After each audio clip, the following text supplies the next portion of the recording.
huwag kang matakot. Paninindigan kita, inabuntis. Ano nangyari? Palalaglag. Yung ba yung hindi bababayaan? Ikaw nga, lumabas ka sa mundo sapagkat mahalaga ka sa Diyos. Yung bata na yun, na nabuo dahil sa kapusukan, papatayin mo. Ha? Yan ba yung hindi ka pababayaan? Kaya kung kayo may tiwala sa salita ng tao, ngayon ay sasabihin ko sa inyo, makipag-usap kayo sa Diyos para bigyan kayo ng tamang tao magsasabi sa inyo, hindi kita pababayaan. Praise the Lord! Amen! Nasa Diyos, hawak ng Diyos ang lahat ng katotohanan. At hayag sa Diyos ang lahat ng bagay. Ayon sa Hebreo 4:13, walang makapagtatago sa Diyos, ang lahat ay hayag at nantad sa kanyang paningin na sa kanya tayo lahat magsusunod. Praise the Lord! Amen! Nantad lahat, nakatago ka, paano kayo sa isang madilim na lugar, kayo lang dalawa, nakatago ka pa sa taxi, kasi ayaw mong makita ka ng mga kaibigan na kilala mo, oy, andyan, nakatingin ang Diyos sa iyo. Praise the Lord! Praise the Lord! Amen!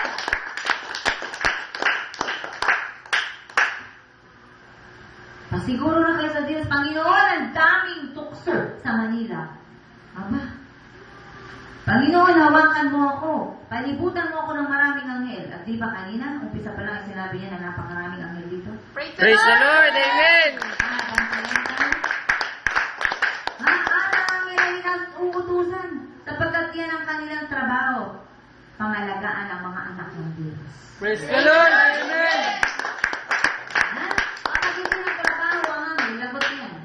Naglalakad ka, anak ka ng Diyos, nandiyan na umagibis ng isang motor na nagmamadali, apagkat lasing pala. Oops! Isang dangkal na lang, tumigil ang motor, tuminapo yung driver. Hindi mo alam, pagkat umuulan, nagmamadali ka rin, late ka na sa school. Sapagkat may bantay kang anghel, yung anghel ang nagpahinsok sa motor. Praise the Lord! Amen! Dapat malaman mo yan.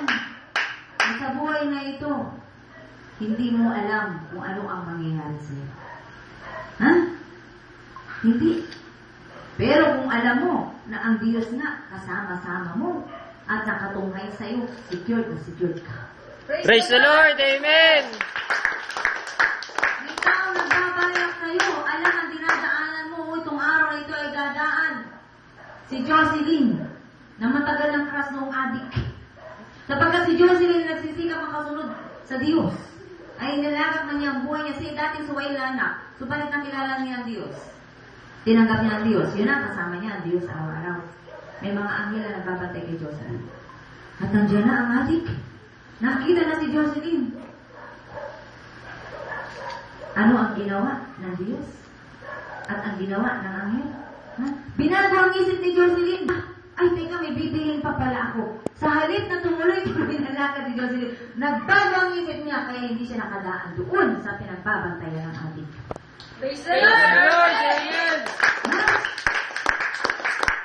Huwag niyo maliitin ang kapangyarihan ng Diyos yan, sapagkat yan ang katotohanan na kayang gawin ng Diyos ang imposible sa tao.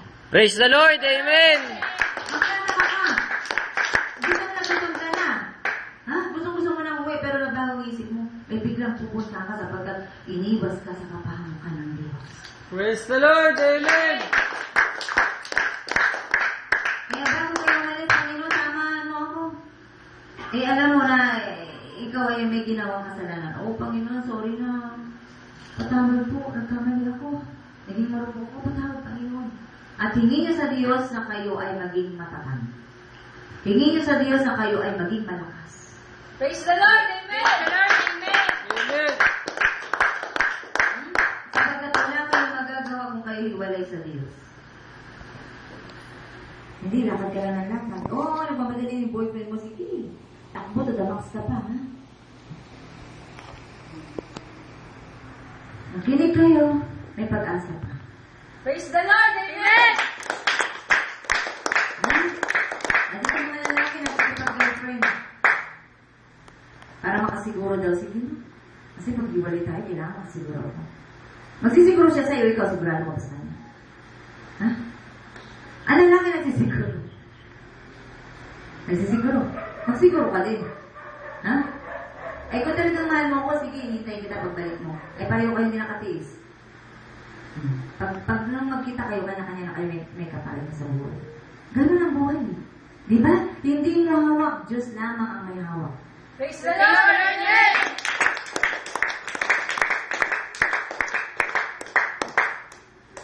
Kaya sa mga nakarating dito, kung wala kayong mapupulot dito, sabi ng Diyos, makinig ka sa unang saway pa lamang.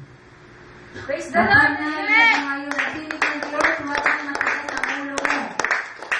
Makinig ka na sapagkat inaayos ka sa ikabubuti mo. Praise the Lord. Amen. Ang sabi ng Diyos sa Roma 8:28, alam natin sa lahat ng bagay. Lahat ng bagay ang Diyos ay gumagawa kasama ang mga nagmamahal sa Kanya, ang mga tinawag ayon sa Kanyang panukala sa kanilang ikabubuti. Praise the Lord. Amen. Kailangan mahal mo ang Diyos. Ano mo masasabing mahal mo ang Diyos kung hindi mo sinusunod yung utos niya? Ang pagmamahal ay pagsunod. Praise the Lord! Amen! Kagaya ng isang relasyon, kung mahal mo ako, sasama ka sa akin. Kapag ang Diyos na nagsabi niya, sundin mo. Pero kung ang isang karelasyon mo na wala ka pang hawak na papel, makikipag-bargain ka dahil sa love na yan. No. Ang sagot dyan, no. Ha? Wala pa nga akong papel na hawak mula sa iyo eh. Asawa na ba kita? O, hindi pa pala eh. Hintay ka muna. Amen? Praise the Lord! Amen! Amen! Ha? Amen! Mga naging matalino kayo. Ha? Pakasalan mo muna ako. Mag-iipon muna ako. Mag-iipon ka muna. Balik ka na lang sa akin. Praise the Lord! Amen! Amen. Saka na tayo magpapatagal. Mag-upload mo na ako. Pero gusto ko makasiguro. Ano gusto mo makasiguro? Yun na nga. Pagbalik ko, akin ka pa rin. Bakit? Yung babae ba sigurado na kapag wala sa tabi niya yung lalaki, kanya pa rin? Sapagkat wala silang papel na hawak. Yun nga may papel, hindi pa rin sigurado. Sapagkat ang papel hanggang papel lang. Ha? Praise the Lord! Amen! Kaya huwag kayong magpapakasal dahil lamang sa papel. Ang kasal ay nandyan dapat ang tunay na pag-ibig. For better or for worse. Praise the Lord! Amen! At ang pag-ibig sa Diyos ay hindi yung kapag meron ka lamang hinihingin at ibibigay sa iyo sa kakalang pupunta sa gawain ng Diyos. Hindi. Kung may hinihiling ka at hindi binibigay, go ka pa rin. Sapagkat maaari, oy anak, kailangan makita ko muna, naka-isang buwan ka dyan, bago ko ibigay. Pero ang Diyos ay mabuti.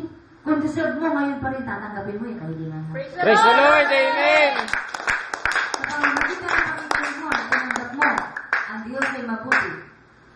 Alam niya ang kahilingan mo na matagal mo nang hinihiling. Alam niya na may problema ka sa pamilya mo, ibibigay niya na maging okay na ang relasyon mo sa pamilya mo.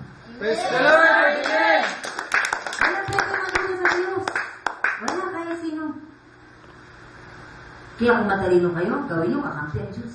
Praise the Praise the Lord! Lord. Amen. Gawin niyo kakampi ang Diyos sa lahat ng panahon. Sa lahat ng sitwasyon. May problema ka, ang kakampi mo ang Diyos. Ang Diyos ang gagawa ng solusyon sa problema mo. Praise the Lord! Amen! Yan ang tunay na matalino. Matalino ka sa school? Kung tunay kang matalino, sabihin mo sa Diyos, salamat Panginoon, sapagkat ako ay matalino, ikaw ang nagbigay ito sa akin. Praise the Lord! Amen! Yan ang tunay na matalino. Alam niya kung saan galing ang matalinoan niya. Ha? Kaya Panginoon, dapat kitang parangalan sapagkat ginawa mo akong matalino. Pag nakagraduate ako, ipagmamalaki kita. Praise the Lord. Amen. Ipagmamalaki kita nang dahil sa karunungang bigay mo sa akin, nakagraduate ako. At gagamitin ko sa mabuti ang profession ko. Praise the Lord. Amen. Ang kabutihan, ngayon, binibigyan ka ng Diyos. Tanggapin mo. Tanggapin mo, nakarating ka dito para sa iyo. yan. Praise the Lord! Amen! Amen! Ha? Kung sa kabila ng pagsisikap mo, na alam mo kasama mo ang Diyos, nandiyan ka pa rin sa kahirapan na yan, anong dapat may kalungkot? Hindi naman dito ang buhay. Hindi dito, pansamantala lamang dito. Ang tunay na buhay, kasama ang Diyos sa kabilang buhay. Praise the Praise the Lord! Lord. Amen. Ha? Pansamantala. Pero ganun pa man, gawin mo naman. Kapag, siyempre, di ba, pag nagpa-practice ka, practice makes perfect, di ba? Oh, dito sa mundong ito, kasama mo na ang Diyos. Hindi kaya maging maayos ang buhay mo kahit nandito ka pa sa mundong ito. Praise the Lord. Amen. Ha? Tagumpay ka ni Jesus. Kaya kahit nandito ka pa sa gitna ng maraming problema, tagumpay ka. Basta naglaga ka ng tiwala sa Diyos. Praise the Lord. Amen. Panginoon, kahit ako makapag-aral, okay lang. Basta nakikinig ako ng salita mo. Yun yung tunay na karunungan galing sa iyo. Eh wala akong perang pampaaral ng kolehiyo. Alam ng Diyos yan. May pamamaraan ng Diyos. Praise the Lord! Amen.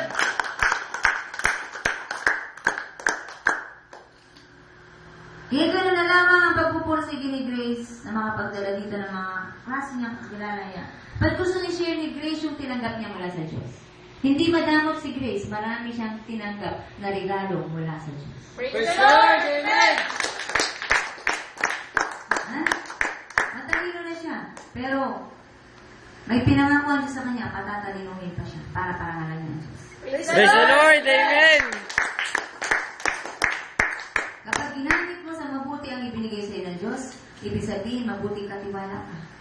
At natutuwa ang Diyos sa mga tao mabuting katiwala. Praise the Lord! Amen! Ha? Kaya wala sukuan dito. Ang susuko dito yung mga taong ayaw magpasakop sa Diyos. Maliwanag ba? Praise the Lord! Amen! Ang susuko sa pagpunta-punta dito ay yung mga taong hindi nararamdaman na ang lahat ng meron siya ay binigay ng Diyos. Kapag kung nararamdaman niya yan, hindi niya iiwan ng Diyos matapos siya mapakinggan. Praise the Lord! Amen! Ha? Hindi mo ipagpapalit sa kung anong klaseng gawain pag-araw ng linggo. May date ka, uwi ka ng province, si Grace, sasabihin ko sa inyo, nagtagumpay dyan. Ha? Uuwi siya sa nanay niya. Mamimili siya. Dito siya kagay. Bahala. Praise the Lord! Sa Praise nanay. the Lord! Amen! Pero kailangan ng presence niya, right? Kasi anak. Pero sabi ni Grace, hindi siya uuwi kung hindi niya kasama yung lingkod ng Diyos. Ayaw pumayag ng nanay niya, hindi nga siya uuwi. Gumaling ang nanay niya. Praise the Praise the Lord! Lord. Amen. Kasi ganito yan, panindigan mo. Kung ikaw ay may tiwala, doon sa ipinaglalaban mo, manindigan ka. Praise the Lord! Amen! Ako ay nanindigan, minsan hindi ako pinabayaan ng Diyos. Nanindigan ako hanggang kamatayan, ipaglalaban ko ang Diyos. Praise the Lord! Amen! Kung masawi man ako, sa mga panahon na ito, na ipinaglalaban ko siya, ano ang ikalulungkot ko? At ano ang ikalulungkot ng mga mahal ko? Alam nila nasa liwanag ako. Ang sasalubong sa akin ay ang Diyos na nagbigay ng liwanag sa akin dito. Praise the Lord. Amen. Walang dapat ikatakot. Ang tao na sumpungan ng Diyos. Sapagkat hindi paganap ang pag-ibig na sino mang natatakot. Ang takot ay kaugnay ng parusa. Kung wala kang tiwala sa Diyos, talagang manginginig ka. Kapagkat maraming tao ang against sa gawain ito. Na hindi sila naniniwala, babae ako. May sinabi pang Diyos na lalaki lamang ang makagagawa ng mga ginagawa niya, tigit pa roon. Ang sinabi ng Diyos sa mga ang nananalig sa akin ay makagagawa ng mga ginagawa ko at higit pa rito sapagkat pupunta na ako sa akin. Praise the Lord. Amen. Kaya nung nabasa ko yan, pinagnilayan ko, uy, pwede ako. Sapagkat ako'y nananalig sa Diyos. Praise the Lord! Amen! At napatunayan ko nga. Kapag kahit sino ang ayaw maniwala dito, okay na sa akin. Kapag ang sabi ng Diyos, sa akin, kung mayroon daw hindi maniniwala sa gawain ito, okay lang. Kapag tinanong ko, paano po kung hindi sila maniwala sa akin? Sabi ng Diyos, babalaan mo sila. Kung hindi sila maniniwala, okay lang. Subalit, wag na lamang silang magsasalita. Kaya kung meron dito hindi naniniwala sa mga pinag-uusapan dito, okay lang. Sabi ng Diyos yun huwag ka na lamang magsasalita pa laban dito. At parurusahan ka ng Diyos. Praise the Lord! Amen!